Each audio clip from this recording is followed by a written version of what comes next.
കന്യാകുമാരി മുതൽ കാശ്മീർ വരെയും കാശ്മീർ മുതൽ കന്യാകുമാരി വരെയും വടക്കു കിഴക്ക് തെക്ക് വടക്കും വടക്ക് പടിഞ്ഞാറും വടക്ക് കിഴക്കും വടക്ക് തെക്കും അങ്ങനെ ഏത് ദിശയിലെടുത്താലും എല്ലാ ദിശയിലും നടന്ന് കൊണ്ട മഴയ്ക്കും ഏറ്റ വെയിലിനും ഒരു കണക്കുമില്ലാത്ത രീതിയിൽ വലിയ രീതിയിലാണ് ഫീൽഡിലേക്ക് ഇറങ്ങി രാഹുൽ ഗാന്ധി ഒരുപാട് കാര്യങ്ങൾ ചെയ്യുന്നത്. അതിനിടയിൽ കുളത്തിൽ ചാടുന്നു, ആറ്റിൽ ചാടുന്നു, പക്വതയില്ലാത്ത ഒരുപാട് കാര്യങ്ങൾ ചെയ്യും. പക്ഷേ എങ്കിലും പക്വതയോടുകൂടി ഒരു രാഷ്ട്രീയ നേതാവിൻ്റെ പക്വതയോടുകൂടി കാശ്മീരിൽ നിന്ന് കന്യാകുമാരിയിൽ നിന്ന് കാശ്മീർ വരെ ഭാരത് ജോഡോ യാത്ര നടത്തി കഴിഞ്ഞപ്പോൾ എല്ലാവരും പറഞ്ഞു ഇരുത്തം വന്ന വലിയൊരു രാഷ്ട്രീയ നേതാവായി രാഹുൽ ഗാന്ധി വളർന്നു കഴിഞ്ഞു, ഭാവിയുടെ പ്രധാനമന്ത്രി വരുന്നു എന്ന് ഇടതുപക്ഷവും എല്ലാവരും കൊട്ടിഘോഷിച്ചു.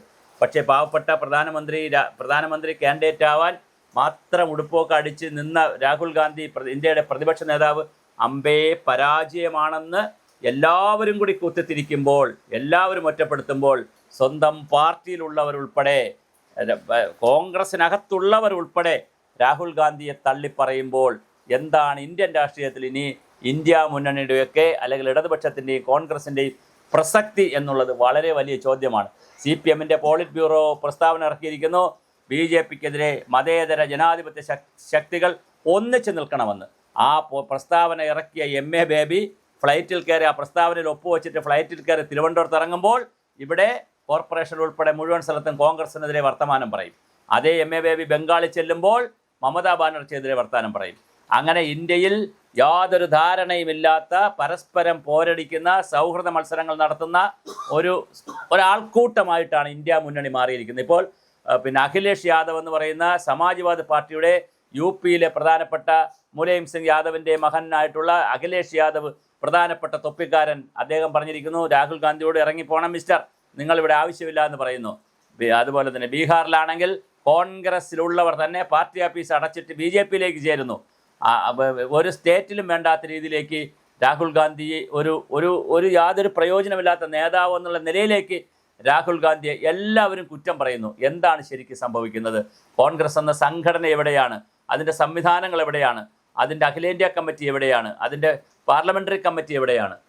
സംസ്ഥാനങ്ങളിലെ കമ്മിറ്റികൾ എവിടെയാണ്? തീർച്ചയായിട്ടും ഇന്ത്യൻ നാഷണൽ കോൺഗ്രസിൻ്റെയും ഇന്ത്യ മുന്നണിയുടെയും യാതൊരു കെട്ടുറപ്പുമില്ലാത്ത രീതിയിലാണ്. ആരാണ് നിങ്ങളുടെ നേതാവ്, എന്താ നിങ്ങളുടെ പരിപാടി എന്ന് ചോദിച്ചാൽ കൃത്യമായൊരു UPA-ക്ക് പിന്നും കുറച്ച് നയപരിപാടികളുണ്ടായിരുന്നു. അന്ന് പ്രകാശ് കാരാട്ടും അതുപോലുള്ള ആളുകളൊക്കെ ജീവിച്ചിരുന്നപ്പോൾ, കുറച്ചുകൂടി ജീവിച്ചിരിക്കുമല്ല ഈ ഇതിലിരുന്നപ്പോൾ, നമ്മുടെ പാർട്ടിയുടെ സെക്രട്ടറി ആയിരുന്നപ്പോൾ, ജീവിച്ചിരുന്നപ്പോൾ അല്ല ഇപ്പോഴും ഉണ്ട്, ജനറൽ സെക്രട്ടറി ആയിരുന്നപ്പോൾ കുറേ കൂടെ അല്ല സീതാറാം യെച്ചൂരിയാണ് മരിച്ചുപോയത്. സീതാറാം യെച്ചൂരിയും അതുപോലെ തന്നെ പ്രകാശ് കാരാട്ടൊക്കെ ഇതിൻ്റെ നേതൃത്വത്തിൽ നമ്മൾ കുറേ കൂടി മുന്നോട്ട് പോയിരുന്നു. MA ബേബി വന്നപ്പോൾ അതും കൂടി ഇല്ല.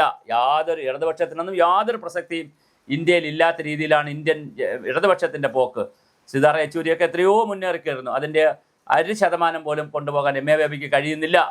അതുപോലെ തന്നെ വളരെ പ്രധാനപ്പെട്ടതാണ് മറ്റ് മുന്നണികൾ. അവർക്ക് കൃത്യമായൊരു നേതാവില്ല, അല്ലെങ്കിൽ നയപരിപാടികളുമില്ല. കൃത്യമായൊരു എന്താ പറയുക, ഒരു മാഗ്ന കാർട്ട അല്ലെങ്കിൽ ഒരു പ്രകടനത്തിന് ഇലക്ഷന് വേണ്ടിയിട്ടുള്ളതല്ല, ഒരു നയപരിപാടി ഇല്ല. BJP-ക്കെതിരെ അല്ലെങ്കിൽ BJP-യുടെ സഖ്യകക്ഷികൾക്കെതിരെ എങ്ങനെ മുന്നേറണം, എങ്ങോട്ട് പോകണം, എന്തായിരിക്കണം ദിശ എന്ന് തീരുമാനിക്കാൻ കഴിയാതെ കല്ലിലടിച്ച പൂക്കുല പോലെ നേതാക്കൾ പരസ്പരം കുറ്റം പറയുകയാണ്. ഞാൻ തുടങ്ങിയിടത്ത് നിർത്തട്ടെ. ഏറ്റ വെയിലിനും കൊണ്ട മഴയ്ക്കും ഒരു കണക്കുമില്ലാതെ രാഹുൽ ഗാന്ധിയെ തെക്ക് വടക്ക് ലെഫ്റ്റ് റൈറ്റ് മറ്റുള്ള പാർട്ടിക്കാർ അങ്ങോട്ടും ഇങ്ങോട്ടും അടിക്കുന്ന കാഴ്ച അതിദയനീയമാണ്. അതുണ്ടാവാൻ പാടില്ലാത്തതാണ്. ഇന്ത്യ മുന്നണിയുടെ നേതൃത്വ സ്ഥാനത്ത് നിന്ന് കോൺഗ്രസ് മാറണം എന്നുള്ള ചർച്ച അഖിലേന്ത്യാ തലത്തിൽ വലിയ തോതിലാണ് രൂപപ്പെട്ടു വരുന്നത്.